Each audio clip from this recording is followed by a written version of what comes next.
પ્રશ્ન જે છે, તમારો પ્રશ્ન છે મેં સાંભળ્યો, તમારો પ્રશ્ન સાંભળ્યો, તમારો પ્રશ્ન સાંભળ્યો, તમારા મુદ્દાઓનું એક જ પેલા વાત કરી લેવા દો, પછી ચર્ચા કરીએ. બોલો બોલો, પ્રશ્ન બોલો, પ્રશ્ન બોલી લો, પ્રશ્ન બોલી લો, પ્રશ્ન બોલી લો.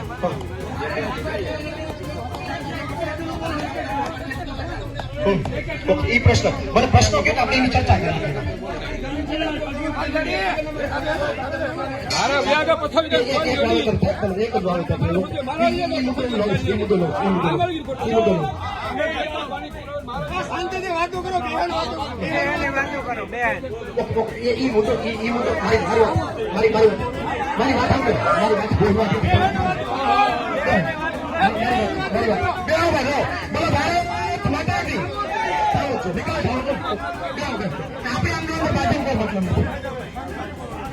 આમ આદમી પાર્ટીના નેતાઓ અલગ અલગ મુદ્દાને લઈને ગુજરાતના અલગ અલગ વિસ્તારોમાં લડી રહ્યા છે. આમ આદમી પાર્ટીના નેતા પ્રવીણભાઈ રામ છે એ ગેડ બચાવો મુદ્દાને લઈને લડી રહ્યા છે. ગેડ પંથકના લોકો માટે, ખેડૂતો માટે એ લડત ચલાવી રહ્યા છે. થોડા દિવસ પહેલા, એટલે અંદાજે 1-2 દિવસ પહેલા પણ એમની પ્રતિક્રિયા સામે આવી હતી, જ્યારે વિધાનસભાની અંદર કુંવરજીભાઈ બાવળિયા અને અર્જુનભાઈ મોઢવાડિયાએ સવાલ કર્યો હતો ગેડ પંથકને લઈને. કુંવરજીભાઈ બાવળિયાએ એવું કહ્યું હતું કે 1800 કરોડ રૂપિયાની ગેડ પંથક માટે સૈદ્ધાંતિક મંજૂરી આપી દેવામાં આવી છે. જ્યારે પ્રશ્ન પૂછ્યો અર્જુનભાઈએ તો વિધાનસભાના આંકડામાં એવું કહેવાયું કે 1500 કરોડ રૂપિયાની સૈદ્ધાંતિક મંજૂરી અપાઈ છે. આંકડાઓની વિસંગતતાને લઈને પણ પ્રવીણ રામે સવાલ કર્યા હતા. હવે એ ગેડ બચાવો પંથકને લઈને, ગેડ પંથકને બચાવવા માટેની એક આખી મુહિમ ચલાવી રહ્યા છે અને મુહિમને લઈને બગસરા પહોંચ્યા હતા. એ બગસરાની અંદર, ગામની અંદર જ્યાં એમની સભા ચાલી રહી હતી, ત્યાં અમુક લોકોએ આવીને એમને સવાલ કર્યા એટલે પ્રવીણ રામે હુંકાર કર્યો કે તમારા સવાલો તમે પૂછી શકો છો.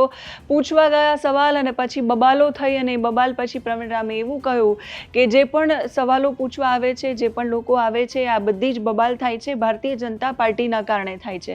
ભારતીય જનતા પાર્ટી છે એ આ લડતને રોકવા માટે, સભા ન થાય એના માટેના તમામ પ્રકારના પ્રયત્નો કરી રહી છે. પણ આંદોલનમાંથી જન્મેલો નેતા છું હું, આંદોલનમાંથી આવેલો માણસ છું, અને હું આ રીતે ભારતીય જનતા પાર્ટીના પ્રયાસોથી ડરી જવાનો નથી. આ પ્રકારની વાત પ્રવીણ રામ દ્વારા કરવામાં આવે છે.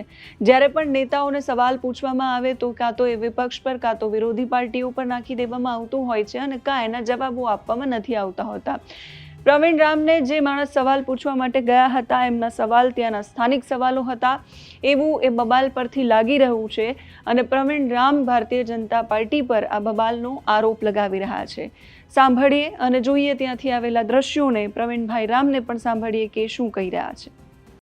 વાસ્તવિકમાં પીડા હોય ને તો 110% ભેગા છે. એમાં ક્યાં પ્રશ્ન છે? નથી કીધું.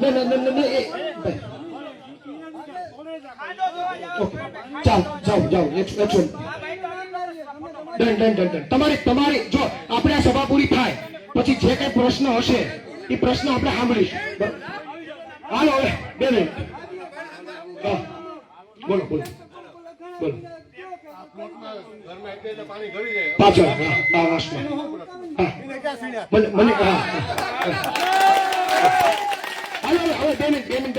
અંદર ચર્ચા કરવાથી આપણે કઈ નથી કરી શકવાના. પછી આપણે તમે જે કે હોય આપણે સાંભળીશું.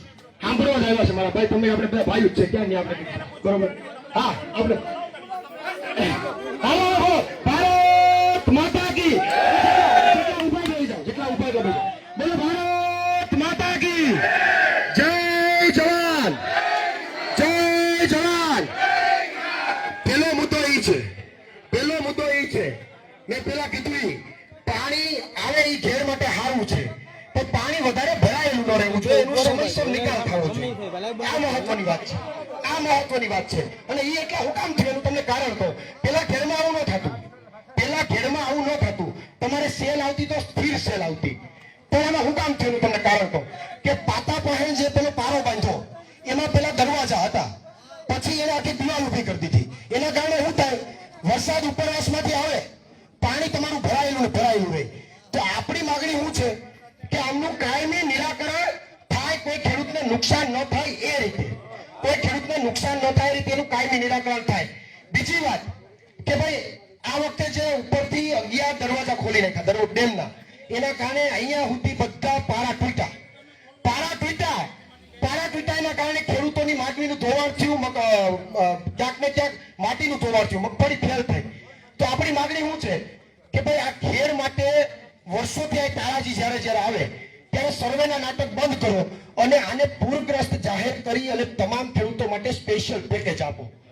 આ વાત તો આજે ત્રીજી માગણી એ છે કે તમારા ગામમાં જે પીવાના મોળા પાણીની સમસ્યા છે અને દરિયાકાંઠામાં જે ઓલી કેનાલ બને છે વર્ષોથી, એમાં 1 કિલોમીટરની કેનાલ 15 વર્ષથી એમનેમ પડી છે, 15 વર્ષથી. તો એ કેનાલ બને તો ત્યાં મીઠું પાણી આવે, મીઠું પાણી આવે તો આ બાજુ ખારાશ અટકે, ખારાશ અટકે તો તમારા બધાની જમીનમાં ક્યાંક ને ક્યાંક આપણે ખેડૂતોને ફાયદો થાય. તો એ તમારા પીવાના મીઠા પાણી અને એ કેનાલની જે સમસ્યા તાત્કાલિક કેનાલ ચાલુ કરવામાં આવે, એ ત્રીજી માગણી છે. આ 3 માગણીને લઈને હું પદયાત્રા માટે નીકળ્યો છું. આજે 8મો દિવસ છે, આજે 8મો દિવસ છે.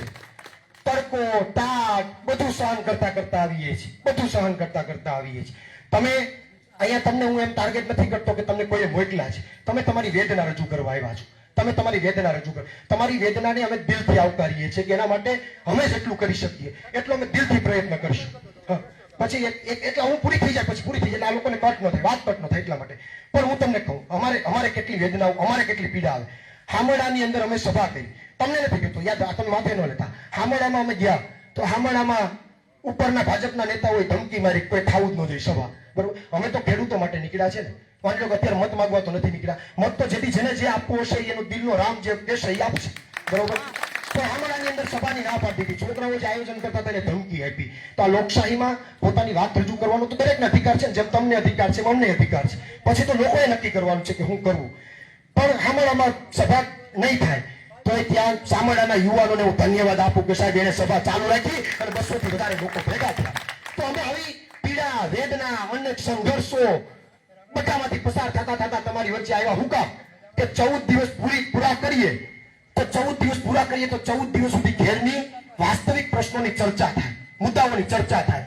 ચર્ચા થાય તો સરકારમાં ગાંધીનગર લેવલે ચર્ચા થાય. ચર્ચા થાય તો કંઈક જો માખણ કાઢવું હોય તો સાહીને વળવવી પડે, તો આ વળવીએ તો કંઈક નીકળે તો કંઈક ઘેરને ફાયદો થાય. હવે જુઓ આ પદયાત્રા નીકળી, તમારે ત્યાં તારાજી આવી અને 20 કે 25 દિવસ થઈ ગયા, જે વરસાદ વધારે આવ્યો પાણી વધારે આવ્યું. સરકારે કોઈ ઘેર મુદ્દે પ્રેસ નહોતી કરી, પણ જેવી પદયાત્રા ચાલુ કરી તો સરકારે બીજા દિવસે માનનીય કેબિનેટ મંત્રી કુંવરજીભાઈએ અને અર્જુનભાઈ સાથે હતા, એ બંને ઘેર મુદ્દે પ્રેસ કરી. તો આપણે આવી વાત માની કે એ લોકો ચર્ચા કરતા તો થયા ઘેર મુદ્દે. પછી હમણાં 2 દિવસ પહેલા વિધાનસભામાં ઘેરનો મુદ્દો ઉઠ્યો તો ચર્ચા તો વિધાનસભામાં થઈ, આપણે હલાવ્યું તો કંઈક હલ્યું તો ખરું. પણ એમાં હું તમને કહું કે કુંવરજીભાઈએ એવું સ્ટેટમેન્ટ આપ્યું, જો સમજવા જેવી વાત છે, આપણે તો ખાલી એમને જાગૃત કરવાના છે કે આવી ભૂલું કામ કરો છો. કુંવરજીભાઈએ એવું સ્ટેટમેન્ટ આપ્યું, કેબિનેટ મિનિસ્ટર આ વિભાગના, એમણે એવું કીધું કે આ ઘેર માટે સરકારે ટોટલ 1850 કરોડની સૈદ્ધાંતિક મંજૂરી આપી છે. મારી પાસે વિડીયો છે. એ પ્રેસમાં એવું કીધું કે 1850 કરોડની સૈદ્ધાંતિક મંજૂરી. અને હમણાં વિધાનસભાની અંદર જવાબ આવ્યો, એમાં એવું લખ્યું છે કે ભાઈ આ ઘેર માટે 1534 કરોડની સૈદ્ધાંતિક મંજૂરી છે. હવે 300 કરોડનો ગેપ છે. મિનિસ્ટર 1800 કરોડ કહે છે, વિભાગ છે 1500 કહે છે, 300 કરોડનો ગેપ છે. તો આના માટે આપણે તો બોલવું પડશે ને કે ભાઈ આવું કેમ. બીજી વાત, કેબિનેટ મિનિસ્ટર કુંવરજીભાઈ એમ કહે કે 3 વર્ષમાં પૂરી થાય અને વિધાનસભા એમ કહે કે 5 વર્ષમાં પૂરું થાય. તો માનવું કોનું આમાં? તો એના માટે આપણે કંઈક બોલવું તો પડશે ને. બીજી વાત હું તમને કહું, મહત્વની વાત, કે 139 કરોડ માટે ફાળવા, શેના માટે? કે નદીઓને સાફ કરવા માટે, ઝાડવાને એને કટિંગ કરવા માટે. હવે 139 કરોડમાં સરકારનું એવું કેવું છે કે 60% કામ થઈ ગયું છે. 60%. 139 કરોડના 60% એટલે 60 થી 70 કરોડ થાય. 60 થી 70 કરોડના ઝાડવા કટિંગ થાય એવું તમને કઈ દેખાડું? તમને કઈ દેખાડું? ઝાડવા કટિંગ ન થયા, ઝાડવા કટિંગ ન થયા. થયું પૈસા સાફ થઈ ગયા, નદી સાફ ન થઈ, પૈસા સાફ થઈ ગયા. બીજી એક ગંભીર વાત કરું સાહેબ, ગંભીર વાત કરું. આપણે કોઈ પણ પક્ષ સાથે જોડાયેલા હોય, હું એક દિલના અવાજથી કહું છું, કોઈ પણ પક્ષ, એ આપણી સ્વતંત્રતા છે કોઈ પણ પક્ષ સાથે જોડાવાની. પણ સરકારને નદી પોડીને ઊંડી જે કરવાની છે એ મૂળિયા સાથે ત્યાંથી આગળથી કરે. નદી પોડી ઊંડા કરતા ત્યાંથી આવે અને 1 વર્ષમાં કામ ન પૂરું થાય અને વચ્ચે અટકી જાય અને પછી ચોમાસામાં એટલો વરસાદ આવે, તમારી સ્થિતિ શું થાય મને કહેજો. આગળથી નદી પોડી થાય અને અહીંયા નદી એને સ્થિતિમાં રહે અને વરામાં કામ ન પૂરું થાય અને સાહેબ પૂર આવ્યું તો કોઈ બચાવવા નહીં આવે. આપણે ભલે ગમે એ પક્ષમાં હોઈએ, હું ટાર્ગેટ નહીં XY. હા, હવે એ શું કરવું જોઈએ? અમે એ વાત લઈને નીકળ્યા છે કે નદી પોડી ઊંડી કરવી તો આ બાજુથી કરો, આ બાજુથી કરો તો માની લો કે આવતા ચોમાસામાં કોઈ પૂર આવ્યું તો હેરાન ન થાય. બાકી કેવું થાય કે માની લો કે ઓછા આવતા આવતા નદી પોડી ત્યાં સુધી આવી અને ત્યાંથી ચોમાસામાં કામ અટકી ગયું અને માની લો કે આની જેમ 13 ઇંચ કે 12 ઇંચ વરસાદ પડ્યો તો એ પાણી એક આરે મોટી નદીમાં આવતું હોય ત્યાંથી નાની નદી થઈ જાય તો આ બધા ગામડાઓની સ્થિતિ શું થાય એ તો વરદી પછી ખબર પડશે, આપણને અટાણ થોડી ખબર પડવાની છે સાહેબ. તો આપણી માંગણી એ છે જાગૃત રહેવું પડશે. જાગૃત રહેવા તો આવ્યા છે તમે, આપણે બધા ભેગા થયા એટલી સંખ્યા થઈ તો સરકારને આઈબીના આંકડા ચાહે કે ભાઈ એટલા બધા લોકો બગસરામાં ભેગા થયા, એ ભેગા થયા મેસેજ ચાહે તો સરકારને એમ થાય કે ભાઈ આમાં કઈ ખોટી રીતે કઈ પૈસા ન ખાઈ જાય. બાકી આ બધા લોકો જે છે અવાજ ઉઠાવશે તો એના માટે તો આપણે બધા કરી રહ્યા છે. બાકી માની લો કે જો ઈ થયું આ લોકોએ ઓલી બાજુથી નદી ચાલુ કરી તો સાહેબ જો વરમાં ન પૂરી થાય તો મને કહેજો અઘરા દિવસો આવશે, અઘરા દિવસો આવશે. અને આ વખતે તમને કહું ઉપરના ડેમમાં મને સમાચાર મળ્યા, ઉપરના ડેમમાં સરકારનું શું નિયંત્રણ હોય? ઠીક છે સરકાર એની રીતે થાય છે, પૈસા એની રીતે થાય છે, ભ્રષ્ટાચાર કરે એ બધી એની વાતો એને મુબાર. પણ હું તમને એક વાત કહું કે ઉપરવાસ જે ડેમો છે એ ડેમોની અંદર આપણને ખબર હોય કે ભાઈ 18 તારીખથી 25 તારીખ સુધી આગાહી છે અને આગાહીમાં એટલો વરસાદ પડવાનો છે. એ સરકારનો વિભાગ બધું નક્કી એની પાસે હોય માહિતી. પરેશભાઈ પણ કહે છે હવે એટલા ક્યુસેક પાણી આવવાનું હોય તો સરકારે શું કરવું પડે? પહેલા એટલું પાણી ખાલી કરી દેવું જોઈએ ડેમમાંથી. એમણે શું કર્યું? ઉપરવાસના ડેમમાંથી પાણી ન ખાલી કર્યું અને સીધો જે 11 ઇંચ વરસાદ પડી ગયો એકારે તો એનાથી ઉપરનું પાણી બધું ડેમમાં આવી ગયું અને ડેમમાં એક સાથે પાણી આવ્યું એટલે એને શું કર્યું? 11 દરવાજા ખોલી નાખ્યા, 11 અને એમાં કોઈ સ્થાનિક વ્યક્તિ ખોલી નાખ્યા. મને સમાચાર મળ્યા કે એનો અધિકારી પણ હાજર નતો. હવે 11 દરવાજા ખોલી નાખ્યા. એ પાણી અહીંયા થોડું ક્યાંય જગ્યા રોકે, એ તો તમારા ડેમના જે પારા છે એ તોડતું જ જવાનું છે. તો મૂળ વાત એ છે કે આવી ગંભીર ભૂલો સરકાર ન કરે એના માટે તો આપણે જાગૃતતા ફેલાવવા ભેગા થયા છે. આપણે એના માટે તો ભેગા થયા છે. આપણે અંદરો અંદર માની લો કે આજે સરકારમાં હોય, સત્તામાં હોય તો 110% અમારી જવાબદારી બને. અમે તો અત્યારે જાગૃત કરવા નીકળ્યા તો તમારા મુદ્દાઓને ઉજાગર કરવાની અમારી જવાબદારી છે. તમારો મુદ્દો, તમારી પીડા જે છે એ પીડાને મોટી કરવાની અમારી જવાબદારી છે, બરોબર? તો એ મોટી કરવા માટે આ પૂરું થાય, પૂરું પૂરું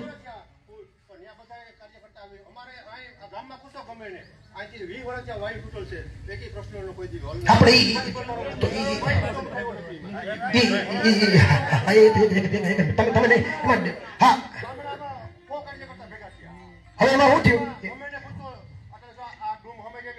બામણાહામાં હું તમને કહું, બામણાહામાં તમને કહું, તમને બામણાહાનું કહું નહીં. આપણે તમારા પ્રશ્નોનું તમારા અંદર જે પીડા અને બીજું હું તમને કહું તમારી પીડા તમારી વેદના છે, તમારો અંદરનો અવાજ છે, તમારો અંદરનું દુઃખ છે એનું હું તમને કહું.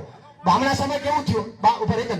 બામણા સમય કેવું થયું હું તમને વાત કહું. આ સનાતન સત્ય સમજવા જેવી વાત કે શું કરવું જોઈએ, આપણો અંદરનો રામ અંદરનો આત્મા કઈ રીતે જગાડવો. બામણા સમય આ વખતે 4 પારા પીટા, 4 કે 5 જગ્યાએ. એમાં એક જગ્યાએ અમે ગયા, ત્યાં જઈને લાઈવ કર્યું, ત્યાં જઈને સરકાર ઉપર આક્ષેપ કર્યા, એને ઉજાગર કર્યો તો એ એક જગ્યાએ પારો હાંધ્યો, બાકી બધા રહેવા દીધા. જાણી લેજો, એક જગ્યાએ પારો હાંધ્યો, બાકી બધા રહેવા દીધા. તો કહેવાનો મતલબ શું છે? અમારું કામ શું છે કે તમારી વાતને અહીંયાથી અમે મોટી કરીએ, ઉજાગર કરીએ, લાઈવ કરીએ, ઉજાગર કરીએ તો એ મુદ્દામાં કંઈક થાય અને મુદ્દામાં કંઈક થાય તો તમારી પીડા છે એ ઓછી થાય. એ માટે તો આપણે નીકળ્યા છે. તમારી પીડા તમે દિલથી કહો છો, હું નથી એમ કહેતો તમે બીજી કોઈ વાતમાં આવ્યા છો. તમારી અંદરની વેદના છે ને તમે દિલથી વાત કરો છો તો એ દિલની વાતને ઉપર સુધી પુગાડવા હાટું તમારા ભાઈ 14 દી હાલી ગયો છું. હજી મારે 6 દી ખેંચવાના, હજી હાલવાનું છે. તો આ હાલવાની એટલા માટે વાત છે 14 દી સુધી આ ચર્ચાઓ ચાલે લોકોમાં અને એની જ અસર છે સરકારમાં થાય. તો વિશેષ એટલા માટે બહુ વધારે હું તમારી સાથે બીજા મુદ્દાઓ છે એમાં ચર્ચા કરીશું. તમે કોઈ ચિંતા ન કરતા, તમારા ભાઈ તરીકે ચર્ચા કરીશ, કોઈ વાંધો નહીં. કારણ કે હું આ બધું સાઈડની વાત ગઈ. હું એક ખેડૂતનો દીકરો છું તો આપણી વ્યથા અને આપણી વેદના ભલે XY છે તમે આ રીતે રજૂ કરી પણ તમારી વેદના છે એટલે રજૂ કરી છે ને, એમને તો નથી કરી ને, બરોબર? નહીં, એમણે એવું નથી કીધું. એમણે ટાર્ગેટ મારી વાત સાંભળો. એમણે મેં સામરડાની વાત કરી, ત્યાં જે ઘટના બની એને લઈને એમણે અનુલક્ષીને કીધું સામરડામાં કાલે મારી ઉપર આવી ઘટના બની. હવે હું તમને એમ કહું, અમે યાત્રામાં નીકળ્યા છે ભાઈ. વડીલ તમારું શું નામ છે? વડીલ તમારું શું નામ છે? રમેશભાઈ. અમે યાત્રામાં નીકળ્યા અવાજ ઉઠાવો એ તો હક છે માણસનો, કરી હવે. અમે યાત્રામાં નીકળ્યા, અમારી રાત્રિ નિવાસ, તમે એક વાત કરો, અમે એટલા દિવસથી હાલતા હોય અને અમારો રાત્રિ નિવાસ કોઈ ગામમાં હોય અને એ ગામમાં અમારો રાત્રિ નિવાસ રદ કરી નાખે તો આ તો કેટલી માણસાઈ. એ ભાજપને ટાર્ગેટ કરીએ છીએ. આ તો કેટલો પેલો માની લો કે અમારે રોકાવું છે, ખાલી હોવાની જગ્યા ક્યાંક અમે ફાઇનલ કરી એને પ્રેશર કરીને રદ કરી નાખે તો આ તો માણસાઈ નથી ને. ઠીક છે, હાલો ભાજપના કાર્યકર્તાઓ એની રીતે વિચારતા હોય જે હોય, પણ અમે વાત લઈને નીકળ્યા છે. અમે ખેડૂતો માટે નીકળ્યા છે, અમે જનતા માટે નીકળ્યા છે. અને હું આપણે અહીંયાથી હવે વિશેષ ચર્ચા બીજી નથી કરતો, પણ એટલું ચોક્કસથી કહેવા માંગુ કે આ લોકોની જે વેદના અને જે પીડા છે એને પણ પ્રવીણ રામ આવનારા દિવસોમાં ઉજાગર કરશે. અને બીજી વાત, અહીંયા બેઠેલો એક એક વ્યક્તિ તમારા મનમાં કઈ શંકા હોય કે પ્રવીણભાઈ આ ખોટું થઈ રહ્યું છે, આને ઉજાગર કરવો જોઈએ, તો પ્રવીણ રામને હોકારો કરજો. તમારો ભાઈ તમારી પડખે ઉભો રહે. હું એ માટે જ આવ્યો છું, એ માટે જ નીકળ્યો છું. અને આ છેલ્લા 3 દિવસથી, આજે તો અહીંયા હેલ્ધી ચર્ચાઓ થાય, સારી વાત કરું છું, પણ 3 દિવસથી અમારી રાત્રિ નિવાસ બંધ કરાવે, અમારી સભાઓ કેન્સલ કરાવે. અહીંયા તો તમે આપણે ચર્ચાઓ કરી, એક ગામમાં તો એવું કર્યું કે સભા કોઈને જવાનું નથી, દુકાનો બંધ કરાવી દીધી, તો સભાઓ રદ કરાવે. તો હું ઉપરના ભાજપના નેતાઓને કહેવા માંગુ છું કે સાહેબ આ લોકોની આ પીડા છે ને એને સાંભળો. તમે સભાઓની અંદર સભાઓ બંધ કરાવો, અમારા રાત્રિ નિવાસ બંધ કરાવો, તો આ પ્રવીણ રામ છે નીચે હુઈ જાય, મારે સતની જરૂર નથી. આ લોકોની પીડા છે, પીડાને સાંભળો. અને બાકી ભાજપના નેતાને કહું છું, ગુજરાતના નેતાઓને, મારે નીચે લોકલી કોઈ સાથે વાંધો નથી. ગુજરાતના ભાજપના નેતાઓને કહું છું કે સત્યના માર્ગે નીકળ્યો છું. તમારા ઉપરના ગુજરાતના ભાજપના નેતાઓ જે ગુજરાતના છે એનામાં કાંડામાં બળ હોય, એનામાં તાકાત હોય, તો પ્રવીણ રામ મોરે મોરું મારવા તૈયાર છે. ગુજરાતના નેતાઓ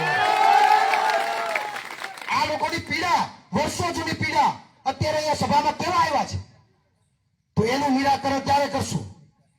કેળનો પ્રશ્નનું નિરાકરણ. ભાઈએ વાત કરી, વાત 100% કે પાણી આવે એનો સમયસર પાછી નિકાલ થાય તો આપણે ફાયદો થાય. પણ હું કર્યું, મેં તમને કીધું પાટાનો પેલો કરી નાખ્યો, રસ્તા ઊંચા લીધા, પણ નીચેથી નિકાલમાં 15 ભૂંગરાની જરૂર હોય એમાં 3 ભૂંગરા નાખ્યા. તો શું થાય? તમારું ખેતર પાણીથી ભરાયેલું 15-20 દિવસ કે વધારે રહે.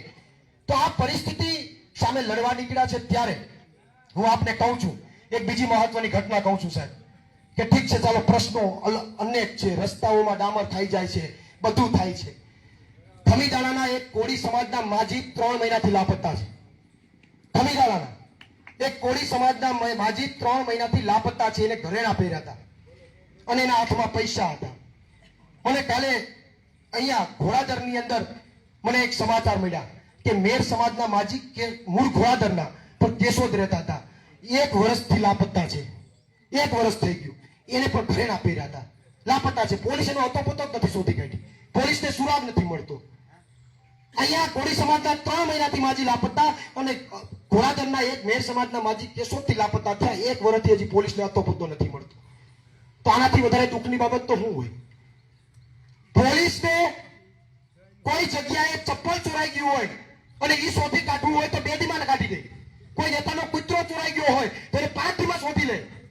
પણ એને આ કોળી સમાજના માજી, મેર સમાજના માજીનો અતોપતો હજી નથી મળતો. ભાજપના અહીંના જવાબદાર જિલ્લાના અને અહીંના નેતાઓ શું કામ પોલીસ ઉપર પ્રેશર નથી બનાવતા? ખમીદાણામાંથી ગુમ થયા તો એના રસ્તા તો 5 જ હોય ને. માજી કઈ હેલિકોપ્ટરમાંથી તો ન હોય ગયા હોય, રસ્તા તો 5 હોય. કેશોદમાંથી મેર સમાજના માજી ગયા તો એના રસ્તા તો 5 જ હોય. તો શું કામ પોલીસને કોઈ ભાજપના નેતા પ્રેશર નથી બનાવતા? શું કામ પોલીસ હજી કઈ કરતી નથી? અને ત્યારે બીજા કોઈ બોલે કે ન બોલે, પ્રવીણ રામ સાહેબ તમારી સામે બોલીને જાય છે.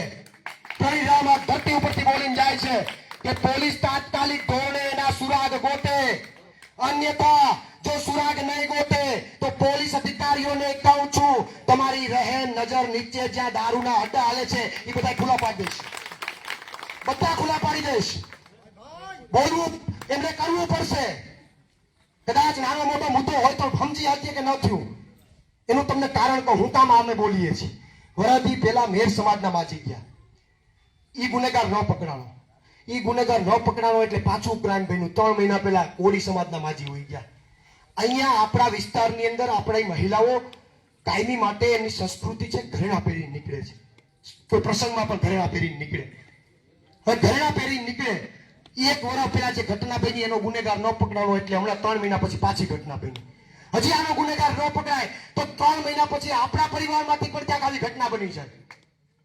તો આના માટે જો જાગૃત ન થઈએ, આના માટે આપણે આત્માને ન જગાડીએ, આના માટે અવાજ ન ઉઠાવીએ તો આપણું બીજું તો કોણ સારું કરી જાય સાહેબ? આપણે જ બોલવું પડશે, આપણે જ જાગૃત થવું પડશે, આપણે જ અવાજ ઉઠાવવો પડશે, આપણે જ આપણા આત્માને જગાડવો પડશે. અને એટલા માટે હું આપને કહું છું કે આત્માને જગાડવાનો સમય આવ્યો છે. આ પ્રશ્નો ભાજપની સામે મૂકીશું. ભાજપને નિરાકરણ કરવું હોય તો ઠીક છે, બાકી જનતાને કહું છું કે આવનારી ચૂંટણીમાં આ ભાજપનું નિરાકરણ કરી નાખો. વિસાવદર વાળી કરી નાખો. એક ઉદાહરણ આપું. કોઈ ખડેલું હોય પેલું વેતરું એને દોવા બેહો અને દોવા બેહો ને દોવા નો દે પાટું મારે તો ખેડૂતના દીકરા છે, આપણને થોડીક લાલચ જાગે કે હાલું હજી એક વેતર જવા દો ને સુધરી જાય તો કાંઈ કરી કરીને દોએ. બીજા વેતરમાં પાછું દોવા બેહીએ અને પાછી પાટું શીખે તો એ આપણને એમ થાય કે ખડેલું સારું લાગે છે. હજી ત્રીજા વેતરમાં એક ટ્રાય મારીએ, સારું છે, જો ઉંમર થાય ને સુધરી જાય તો. પણ ત્રીજા વેતરમાં જેવા દોવા બેહીએ પાટું મારે તો શું કરાય? ઉલાડી નખાય ને, ઉલાડી નખાય ને. 30 વર્ષથી આ ભાજપની સરકાર ગાંધીનગરમાં બેઠી છે. તેના પ્રશ્નોનું નિરાકરણ નથી આવતું. તમને મીઠું પાણી નથી મળતું. આ ભાઈએ કીધું એમ એને લાઇટનો પ્રોબ્લેમ છે, એને રસ્તાનો પ્રોબ્લેમ કીધો એ પ્રોબ્લેમ છે. 30 વર્ષથી કોઈ સાંભળતું નથી. તાલુકા પંચાયતમાં જાઓ, મામલતદારમાં જાઓ, પોલીસમાં જાઓ, કોઈ સાંભળવા વાળું નથી. આ લોકો આપણો ખોળ ખાઈ જાય પણ કઈ દેતા નથી, પાટું જ મારે છે, પાટું મારે છે. તો હવે શું કરાય? હવે શું કરાય? ઉલાડી નખાય, ઉલાડી નખાય. પ્રશ્નોનું નિરાકરણ ન સમજે તો ઉલાડી નખાય. કારણ કે કાલ સવારે કોઈ ઘટના આવી તો એ આપણા ઉપર પણ આવી જાય. એટલે વિશેષમાં બીજી કોઈ આપની સાથે ચર્ચા નથી કરતો. આપની જેટલી માંગણીઓ હશે એને અમે લેખિતમાં પણ લેશું. લેખિતમાં લઈ અને અમે અહીંયાથી 15મી તારીખે સાંજે બાલાગામ ખાતે ગોપાલભાઈ ઇટાલિયા આવી રહ્યા છે. 18મી તારીખે તમામ લોકોને જેટલા ખેડૂત માટે લડે છે, મનોજભાઈને પણ આમંત્રણ છે, બ્રિજરાજભાઈને પણ આમંત્રણ છે, ઈસુદાનભાઈને પણ આમંત્રણ છે, ગોપાલભાઈને પણ આમંત્રણ છે. જેટલા ખેડૂતો માટે લડે છે બધાને 18 તારીખે આમંત્રણ છે. 18મી તારીખે બામણાશાહ એક સભા કરીને અમે ત્યાંથી ચાલતા ચાલતા આઈ સોનલમાના દર્શન કરવા જવાના છે. સોનલમાના દર્શન કરીને આ યાત્રાને પૂર્ણ કરવાના છે. પંચાળાથી મેં યાત્રા એટલા માટે સ્ટાર્ટ કરી કે મેં ત્યાં રામ મંદિરના દર્શન કર્યા, ત્યાં સ્વામિનારાયણ મંદિરના દર્શન કર્યા. રામ મંદિરના દર્શન કરીને એટલા માટે કે ભગવાન શ્રી રામ આપણા માટે એમણે 14 વર્ષ પદયાત્રાઓ કરી. આપણે ભગવાન જેવા તો કોઈ ન થઈ શકીએ, પણ એ ભગવાનમાંથી કંઈક પ્રેરણા લઈ અને ઘેરના ખેડૂતો માટે એની પીડા માટે 14 દિવસ તો હાલી શકીએ. સ્વામિનારાયણના દર્શન મેં એટલા માટે કર્યા કે ભગવાન સ્વામિનારાયણ નીલકંઠ વર્ણી એની નાની ઉંમરમાં આખા ભારતમાં પદયાત્રા કરી.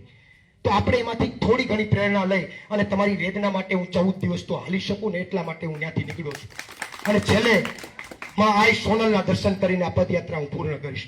જેટલી પણ મને સમસ્યાઓ મળશે, જેટલી પણ માગણીઓ મારી પાસે ભેગી થાય, એ માગણી લેખિતમાં લઈ અને અમારું ફરજ અને અમારી વાત એ છે કે બધી માગણીઓ લઈને અમે સરકારની માથે નાખવાના છે કે આ ડોહા ઘેરના પ્રશ્નો છે.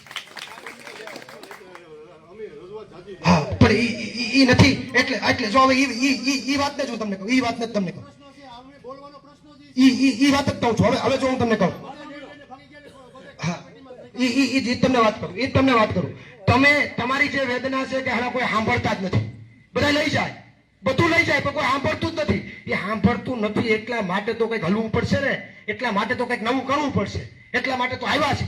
તમે અહીંયા, હું તમને ચોક્કસથી કહું કે તમે અહીંયા માની લો કે બીજું કંઈ કરવા નથી આવ્યું. તમારી પીડા ને વેદના ભાજપની સામે છે, સત્તાની સામે છે કે ભાઈ આ કંઈ કરતા જ નથી. તો તમારી પીડા ને વેદના આ માધ્યમથી હોટકા મોટી થાય અમે કરીશું. અમારું જે ફરજ છે, અમે માની લો કે સત્તા ઉપર તો બેઠા હોય તો માની લો કે આગળ પેન હાકીને કરી નાખીએ. અમારી ફરજ હું મુદ્દાને, તમારા મુદ્દાને વાચા આપીએ. તો તમારા મુદ્દાને વાચા આપવા માટે અહીંયા અમે આવ્યા છીએ. 18મી તારીખે પણ આપ સૌને આમંત્રિત કરું છું. અને છેલ્લી વાર 4 વાગે હું આ ગામમાંથી પ્રસ્થાન પાછો અહીંયાથી નીકળીશ. 4 વાગે અહીંયાથી હું હંટરપુર અને પાથરોડ જઈશ. આપણી સંસ્કૃતિ છે, આપણી સંસ્કૃતિ છે સૌરાષ્ટ્રની, કે સૌરાષ્ટ્રમાં દુશ્મન આવે ને તો એને આવકારવાનો હોય અને સૌરાષ્ટ્રમાં દુશ્મન આવે ને તો એને પ્રેમથી વળાવવાનો હોય. આપણી સંસ્કૃતિ છે. તો હું તો તમારો ભાઈ બનીને આવ્યો છું, હું તો તમારો મિત્ર બનીને આવ્યો છું. હું આપને વિનંતી કરું છું કે હું 4 વાગે અહીંથી નીકળું તો આપ સૌ જેટલા લોકો આ યાત્રામાં જોડાઈ શકે મને હંટરપુર સુધી મૂકવા આવજો. મને સારું લાગશે, તમારા ભાઈ તરીકે સારું લાગશે, તમારા દીકરા તરીકે સારું લાગશે. અને બીજી વાત, જે લોકો આ યાત્રામાં સતત જોડાવા માંગતા હોય જોડાજો. પ્રવીણ રામ તમારી સાથે માત્ર ચર્ચા કરવા નથી આવ્યો. પ્રવીણ રામ બગસરાના ગામની અંદર મિત્રતા કરવા આવ્યો છે. તમારી સાથે લાગણીના સંબંધો બાંધવા આવ્યો છું. અને લાગણીના સંબંધો જો બાંધવા હોય તો 2-5 દિવસ ભેગા રહેજો સાહેબ. મોબાઈલમાં તો ગમે એના નામ સેવ થઈ જાય, પ્રવીણ રામના દિલમાં તમારું નામ સેવ થાય ને એવું મારે કંઈક કરવું છે. એવું મારે કંઈક કરવું છે. મારો દિલનો અવાજ, મારો અંતરનો અવાજ તમને કહું છું કે જેટલા લોકો સમય આપી શકતા હોય એટલા આપજો. અહીંયાથી 4 વાગે નીકળીએ બધા જોડાજો. અને આવનારા સમયની અંદર આ યાત્રાની અંદર તમારા મુદ્દાઓને મોટા કરવાનો અમે સંપૂર્ણ પ્રયત્ન કરીશું. ખૂબ લાંબી વાત થઈ ગઈ, ખૂબ લાંબી ચર્ચાઓ થઈ ગઈ અને હું આભાર પણ માનું કે ઠીક છે, ચર્ચાઓ તો થઈ, વાતો, તમારા મુદ્દાઓની ચર્ચા થઈ, વાતો થઈ, એ માધ્યમથી લોકો સમજશે કે હું પીડા છે. તો ચર્ચાઓ થઈ એનો મને આનંદ છે, રાજીપો છે, રાજીપો છે. હા, અને એ તમારા મુદ્દાઓને હા રાજીપો છે. બીજી વાત કે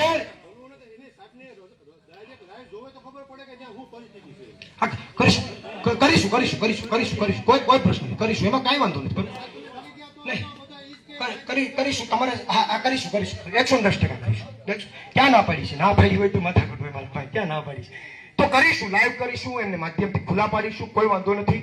પણ આપ સૌ આ પદયાત્રામાં જોડાજો, 4 વાગે પદયાત્રામાં જોડાજો. અને ફરીથી હું ભાજપના નેતાઓને કહું કે મારા બગસરા ખેડના યુવાનોની વેદના અને પીડાને સમજજો. બાકી આવનારા દિવસોમાં તમારા ભૂક્કા નો કાઢી નાખો તો કહેજો. આ યુવાનોની પીડા અને વેદનાને સમજજો. જો ન સમજી તો યાદ રાખજો, અભા રોડે ચડાવશું અમે. અને પછી એમાં ખાડા આવે મને કહેતા નહીં, ખાડા તમે જ પડ્યા છે. એટલે વિશેષ બીજી કોઈ ચર્ચા ન કરતા છેલ્લી વાર કે આ યાત્રામાં શું થઈ રહ્યું છે, યાત્રા ક્યાં જઈ રહી છે. માનનીય ગોપાલભાઈ ખેડૂતો માટે હું બોલી રહ્યા છે. ખાતરનું નથી મળતું, 2 લાખ પાછા માંગે છે, વીજળીનો પ્રશ્ન છે. આ બધા પ્રશ્નો મુદ્દે, ખેડૂતો મુદ્દે હું ચર્ચા થઈ રહી છે. મનોજભાઈ ક્યાં છે, એ ખેડૂતો માટે હું વાત કરે છે.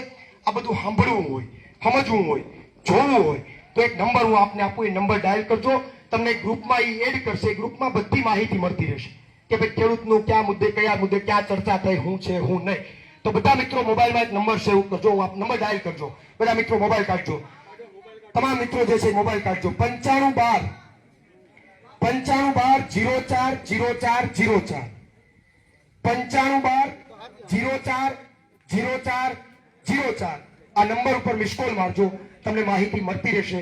ફરીથી તમારા દીકરા તરીકે, તમારા ભાઈ તરીકે તમને નતમસ્તક વંદન કરું છું કે બગસરાની ધરતીએ મારું સ્વાગત કર્યું, બગસરાની ધરતીએ મારું માન સન્માન જાળવ્યું. એ બદલ તમારો બધાનો ખૂબ ખૂબ આભાર. હજુ પણ આવનારા દિવસોની અંદર આ બગસરાની ધરતી, બગસરાના લોકો સાથે મારા મિત્રતા જેવા સંબંધો રહે, મારા લાગણીના સંબંધો રહે એવી આશા રાખું છું. અને અહીંયાથી 4 વાગે નીકળું તો તમારા ભાઈને, તમારા દીકરાને હંતરપુર સુધી મૂકવા આવજો. એટલી અપેક્ષા સાથે મારી વાણીને વિરામ આપું છું. આભાર. બોલો ભારત માતા કી.